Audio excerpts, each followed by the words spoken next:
Hey everyone, welcome back to the channel. Today we're diving deep into one of the hottest topics in health and wellness, intermittent fasting. You've probably heard about it, maybe you've even tried it. But what's the real story behind timing your meals? Is it just another fad, or is there some serious science to back it up? Let's get into it. First, let's take a quick trip back in time, way back. Think about our ancient ancestors. Did they have a fully stocked fridge and a pantry full of snacks? Did they sit down for breakfast, lunch, and dinner, plus a couple of snacks in between, every single day? Not a chance. Their lives were a cycle of feast and famine. They might have a successful hunt and eat well for a day or two, but then they might go for long periods with very little food. This wasn't a choice. It was just the reality of life. And guess what? Our bodies are actually incredibly well adapted to this pattern. We didn't just survive these periods of fasting, we thrived. This ability to function without constant food intake is hardwired into our genetics. So, what modern science is now discovering is that deliberately reintroducing these fasting periods can have some pretty incredible benefits for our modern, well-fed bodies. It's not about starvation. It's about giving your body a strategic break from the constant work of digesting food. One of the biggest players in this story is a hormone called insulin. Every time you eat, especially carbs and sugar, your pancreas releases insulin to help your cells absorb glucose from your bloodstream for energy. In our modern world, where we often eat from the moment we wake up until we go to bed, our insulin levels are constantly elevated. Over time, our cells can become resistant to insulin signal. This is known as insulin resistance, and it's a major driver of many chronic health problems, including type 2 diabetes and obesity. This is where intermittent fasting comes in. When you fast, you're not taking in calories, so your insulin levels drop and stay low. This gives your cells a much-needed break and can dramatically improve their sensitivity to insulin. Think of it like a reset button for your entire metabolic system. When your cells are more sensitive to insulin, your body becomes much more efficient at managing blood sugar. And that brings us to the benefit everyone loves to talk about: fat burning. When your insulin levels are low, your body has to find an alternative fuel source. Its preferred backup fuel? Your stored body fat.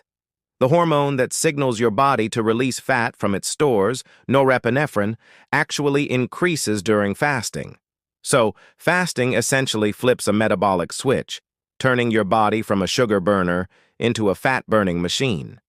This is why so many people find intermittent fasting to be an effective tool for weight loss, particularly for shedding stubborn body fat.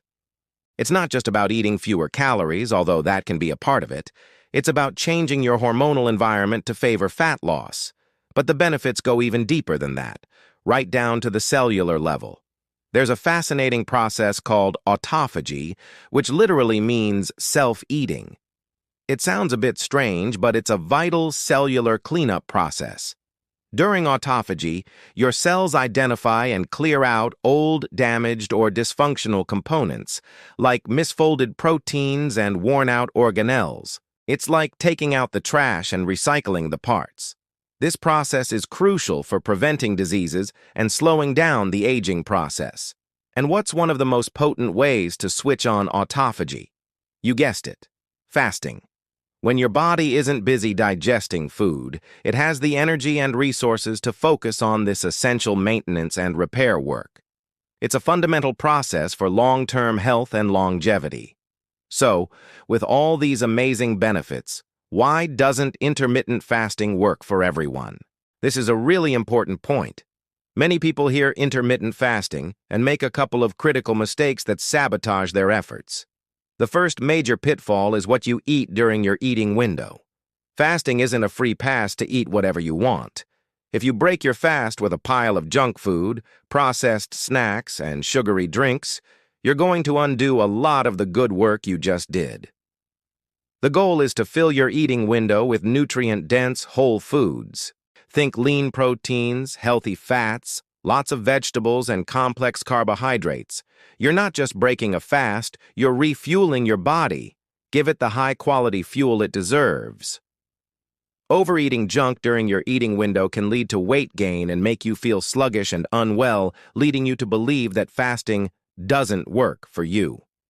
The second common mistake is fasting for too long, too soon, or choosing a method that doesn't fit your lifestyle. Intermittent fasting is a spectrum. There's the 16.8 method, where you fast for 16 hours and eat within an 8-hour window. There's the 5.2 method, where you eat normally for 5 days a week and significantly reduce calories on 2 non-consecutive days. There's also Eat Stop Eat, which involves a full 24-hour fast once or twice a week.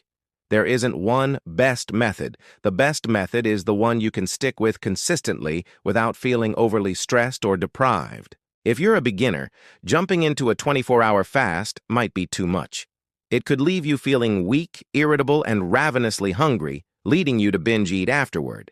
It's often better to start slow. Maybe begin with a 12-hour fast, say from 8 p.m. to 8 a.m., and gradually extend it as your body adapts.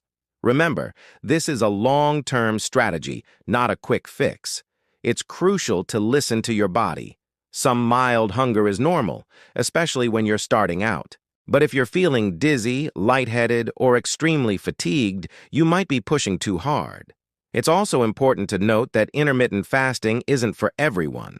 If you have a history of eating disorders, are pregnant or breastfeeding, or have certain medical conditions, you should absolutely talk to your doctor before trying it. Safety and health should always be the top priority. The key takeaway here is that intermittent fasting isn't about starvation. It's about synchronization. It's about aligning our eating patterns with our body's natural rhythms. When you do it right, you're not just restricting when you eat. You're training your metabolism to be more flexible and efficient. You're giving your digestive system a rest, sharpening your mind. Many people report improved focus and mental clarity during a fast, and activating powerful cellular repair processes that may extend not just your lifespan, but your health span. That means more healthy, vibrant years. So, if you're thinking about giving it a try, start with a simple plan. Pick a modest fasting window that fits your schedule. During your fast, stay hydrated with water, black coffee, or unsweetened tea. When it's time to eat, focus on real whole foods that nourish your body. Pay attention to how you feel, and don't be afraid to adjust your approach. Find the rhythm that works for you. It's a journey of self-experimentation to discover what makes your body feel its absolute best. That's the truth about timing your meals. It's an ancient practice with powerful modern science to back it up. It's not a magic bullet, but when done correctly and consistently, it can be a transformative tool for your health. Thanks so much for watching today. If you found this video helpful, please give it a thumbs up and hit that subscribe button so you do not miss our future content. And I'd love to hear from you in the comments below. Have you tried intermittent fasting? What has your experience been? Let's share our knowledge and support each other. See you in the next video.